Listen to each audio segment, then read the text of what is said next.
Ya baik, Assalamualaikum warahmatullahi wabarakatuh. Perkenalkan, nama saya Agus Ripar, jurusan Teknik Manufaktur Industri Agro dengan NIM 19 TNIA 379 kelas 1A.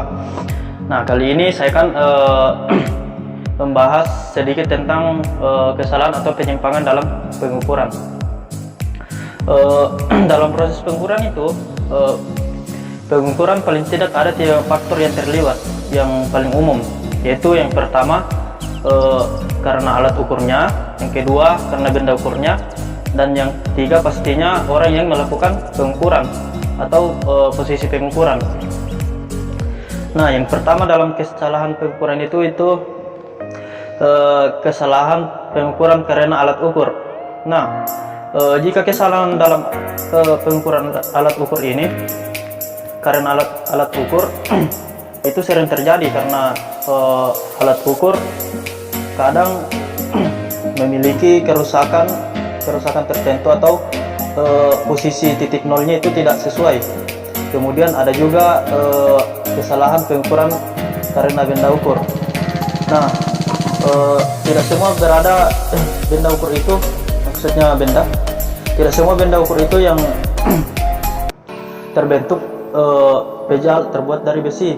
Kadang-kadang benda ukur juga itu terbuat dari bahan yang mudah berubah seperti aluminium, sehingga dalam proses pengukuran jika terlalu ditekan maka hasilnya bisa berubah-ubah, dan masih banyak benda-benda yang pengukuran lain yang dapat secepat mungkin mengubah hasil pengukuran.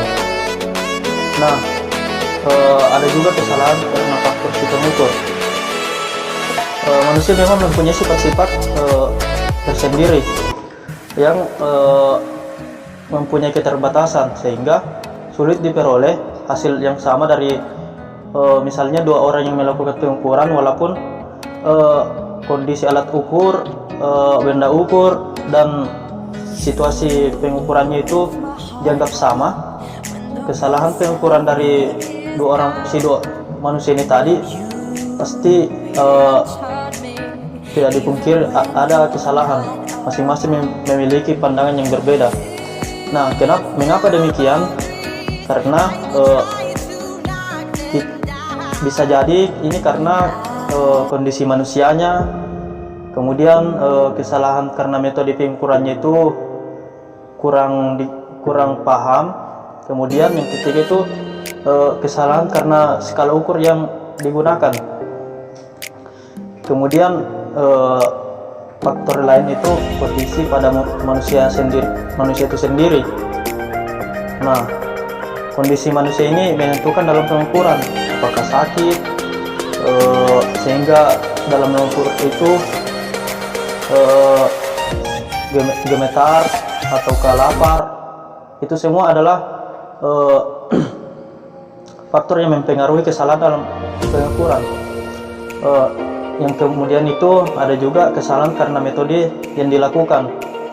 Nah, cara memegang dan mendekatkan alat ukur itu pada benda kerja juga akan mempengaruhi ketepatan hasil pengukuran. Nah, bila posisi alat ukur ini kurang diperhatikan, maka si pengukur tidak bisa dihindari terjadinya penyimpangan dalam pengukuran. Dan yang terakhir ada juga kesalahan karena pembacaan skala ukur. Nah, kurang terampilnya manusia dalam membaca alat ukur itu pasti adalah pengaruh besar juga pada proses penyimpangan dalam pengukuran. Sehingga syarat-syarat untuk mengukur itu dibutuhkan keterampilan dalam pengukuran, pengalaman, serta memiliki teori-teori tentang pengukuran itu sendiri, sehingga penyimpangan yang terjadi minim. Ya baik, itulah tadi yang sedikit saya jelaskan tentang penyimpangan dalam pengukuran. Kurang lebihnya mohon dimaafkan. Saya akhiri. Assalamualaikum warahmatullahi wabarakatuh.